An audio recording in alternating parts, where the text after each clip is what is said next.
Who was the ancient astronaut that Pythagoras encountered in ancient Greece? Who was the ancient astronaut that he met? We often hear, read, or see in documentaries about ancient astronauts thousands of years ago, assumptions on mysterious finds that resemble or are ancient flying chariots, and we investigate them well.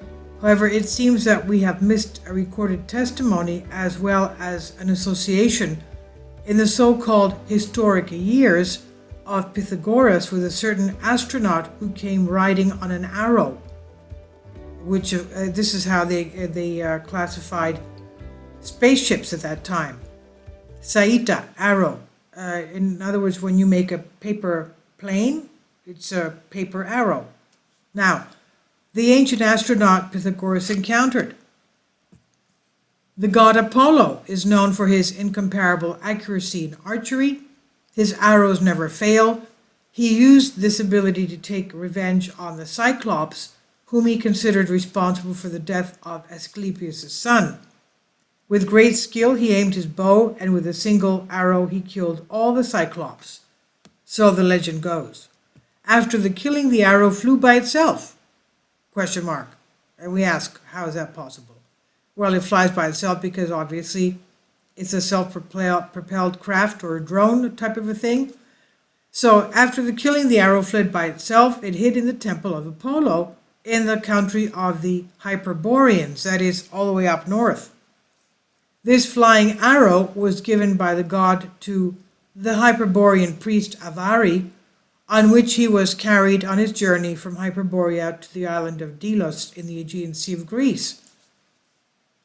Avarice visited our planet at the time of Pythagoras, with whom he had contact, and in this fact, the origin of Pythagoras, but also of Pericles' teacher, can be traced to the Hyperboreans. And the ancient Greeks believed the Hyperboreans were Atlanteans and extraterrestrials. After all, the relationship of Pythagoras and the Hyperborean Apollo is evident when Avarice met Pythagoras and thought him of the god for a god himself, for the god of which he was a priest. Iamblichus mentions in this regard, in whose text we can also read this. Quote, so they consider that this is the faith of their own perceptions, because the first to proclaim these things was not a random person, but the god, and one of the hearings is this, who are you, Pythagoras? Because they claim it was Apollo the Hyperborean. Evidence of this is that in a fight after he got up, he showed his golden thigh and hosted Avarice the Hyperborean and took from him a javelin, an arrow, with which he traveled through the ether. End quote. So it must have been some kind of a space flying craft. And elsewhere, Avarice gave Pythagoras an arrow, in other words, a spaceship, which he held when he left the sanctuary. This would be useful to him for whatever difficulties might occur during so long a wandering. So riding on it, he could cross the impassable. Also, Aetherobatus is the epithet of Avarice because he was given a javelin and arrow, what we call a spacecraft, by the Hyperborean Apollo, and being carried on it, he crossed the impassable, walking as it were on air, which some have supposed he had done, and Pythagoras, end quote. Avarice is said to have been one of the northern priests of Apollo, who urged him to visit Greece.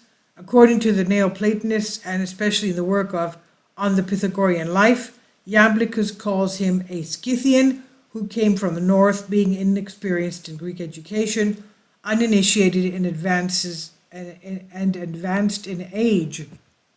So he approached Pythagoras to learn Greek philosophy.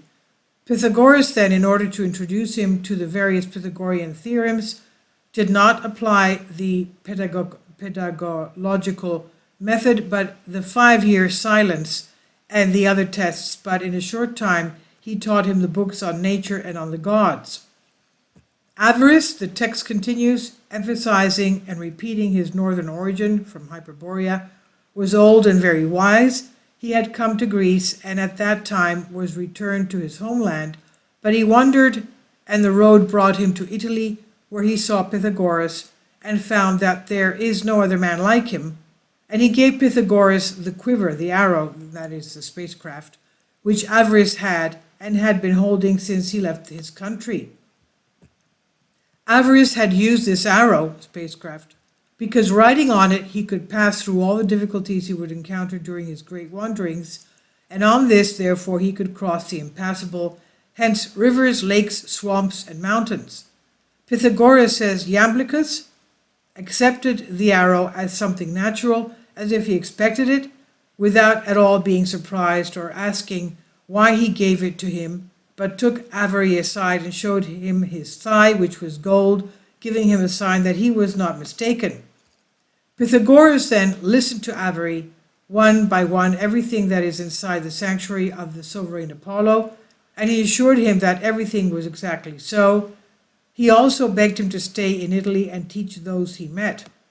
So he stayed close to Pythagoras, who briefly taught him physiology, and instead of oinoscopy, that is the